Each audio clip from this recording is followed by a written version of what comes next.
मस्जिद खदीम में अल्हम्दुलिल्लाह जुम्मे की नमाज पढ़ने का मौका मिला। वहां पर हजरत क़िबला मौलाना ने यह अपील की कि सेकुलर पार्टियों को वोट दो, सेकुलरिज्म को जिंदा रखो। मैं पूछना चाह रहा हूं, 2018 में रमजान के महीने में एक बच्चा था जुनैद, हाफिज जुनैद, 18-17 साल का बच्चा दिल्ली से नए कपड़े लेकर अपने घर को हरियाणा में जा रहा था तो भरी ट्रेन में जुनैद को चाकू से मारा गया। चलती हुई ट्रेन में जुनैद को मारा गया। कोई उठ के जुनैद को बचाने को नहीं आया, कोई नहीं आया। सब देखते रहे, चाकुआं पड़ते रहे, वार पड़ता रहा। प्लेटफॉर्म आया, ट्रेन रुकी तो उसका भाई अपने जख्मी भाई को उठाकर प्लेटफॉर्म पर उठाता है और कहता है कि कोई मदद करेगा मेरे भाई को, क्योंकि 50 सीढ़ियां चढ़ के दूसरी जगह उतारना है। कोई नहीं आया। यह सेकुलरिज्म है। मैं अपने बच्चे को उठाता हूं, अपने भाई को, अपने बेटे को, और 50 सीढ़ियां चढ़कर 50 सीढ़ियां उतरकर पुकारता हूं कि भाई को एंबुलेंस लाओ, मेरा भाई मर जाएगा, मेरा भाई मर गया, मेरा बेटा मर गया। सेकुलरिज्म जिंदाबाद। यह सेकुलरिज्म है कि अखलाक को मारा जाता है घर में फ्रिज के नाम पर। यह सेकुलरिज्म है। और निकलता है उसमें बकरी का गोश्त। पीलू खान को रोड पर मारा जाता है। यह सेकुलरिज्म है। रकबर खान को कुल्हाड़ी से मारकर वीडियो निकाला जाता है। यह सेकुलरिज्म है। झारखंड में अलीमुद्दीन अंसारी को पूरी मार्केट में वीडियो निकालकर मार मार कर खत्म कर दिया जाता है। यह सेकुलरिज्म है। कहां है सेकुलरिज्म, मुझे बताओ। हां, सेकुलरिज्म है भारत के कॉन्स्टिट्यूशन में और रहेगा। मैं इस पॉलिटिकल सेकुलरिज्म के खिलाफ था और रहूंगा। कोई आके बोलेगा ये सेकुलर, कहां है सेकुलरिज्म? अगर सेकुलरिज्म होता तो मेरी जब मस्जिद शहीद हो रही थी कोई सामने आता, कोई नहीं आया। सेकुलरिज्म है ना।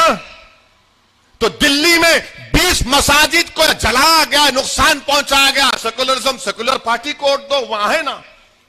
जब मस्जिदों पर हमला हो रहा था तो दिल्ली का चीफ मिनिस्टर बजाय दौड़ता, चेन्नई के साइज का दिल्ली नहीं है, चेन्नई से भी थोड़ा कम होगा, वो चीफ मिनिस्टर बजाय जहां पर मस्जिद पे या मंदिर पे या मुसलमान पे, हिंदू पे हमला हो रहा था, वहां पर दौड़ कर जाता। हो क्या किया मालूम? दिल्ली का चीफ मिनिस्टर, जिसको सेकुलर पार्टी बोलते हैं, वो महात्मा गांधी के समाधि के सामने जाके खामोश बैठा रहा।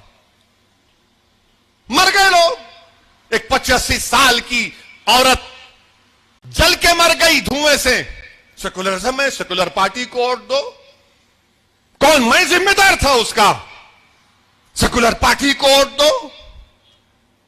दिल्ली, बंबई, गुजरात के पूरे वाकयात आपके सामने। सेकुलर पार्टी को वोट दो। अरे कहां है सेकुलरिज्म? मैं देखना चाह रहा हूं। संविधान में है मगर प्रैक्टिकल रियलिटी में नहीं है। जो लोग बोलते ना सेकुलर पार्टी को वोट दो, मैं उनसे पूछना चाहता हूं, नरेंद्र मोदी को 2014 में, ये मेरा नहीं CSDS का डेटा है, centre for social development studies Delhi का मशहूर थिंक टैंक है, 31% नरेंद्र मोदी को हिंदू वोट मिला था 2014 में। 2019 में वो 37% हो गया, 31 से 37 हो गया। मैं जिम्मेदार हूं और यह जिम्मेदारी हम पे नहीं। इलेक्शन आते ही सब लोग बोलते देखो आपको सेकुलरिज्म को बचाना है। अरे ये सेकुलरिज्म ये कौन सा तोता है? कहां है भाई? किधर है वो? बताओ ना। बचाना है, बचाना है, फिर मेरे को कौन बचाएगा? मेरे बच्चों को कौन बचाएगा? मेरी मां को कौन बचाएगा? मेरी मस्जिद को कौन बचाएगा? मेरी जान को कौन बचाएगा? मेरी पहचान को कौन बचाएगा? क्या हम गुलाम हैं इन लोगों के? इलेक्शन आते हैं कि खाली वोट डालो, वोट डालो। क्या हम वोट नहीं ले सकते? क्या तुम पैदा इसलिए हो कि तुम वानियमबाड़ी में सिर्फ वोट डालोगे, वकील को नहीं डालोगे? क्या आप वोट डालने के लिए पैदा हुए, वोट लेने के लिए नहीं पैदा हुए? मेरे अजीज दोस्तों और बुजुर्गों, डरना नहीं है किसी से। सेकुलर पार्टी कहां है? सेकुलर पार्टी कौन सेकुलर है? हां, मुझे बदनाम करते कि इन्हें फिरका परस्त है। ठीक है, मैं फिरका परस्त हूं।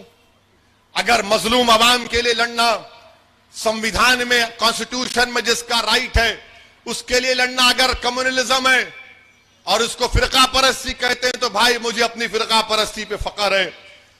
मुझे गालियां देते हैं कांग्रेस के लोग, बोलते हैं दल्लाल है। वो बंगाल की चीफ मिनिस्टर बोलती मैं पैसे ले लिया। अरे भाई कुछ भी होगा, मेरे दिल का हाल अल्लाह जानने वाला है, तुम नहीं होते।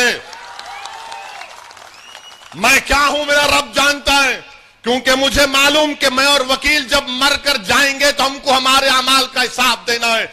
मैं किसी नाम निहाद इन लोगों को जवाब दे नहीं हूं, मैं ना जवाब नहीं दूंगा इनको। मेरे अमाल का हिसाब मेरा रब लेगा।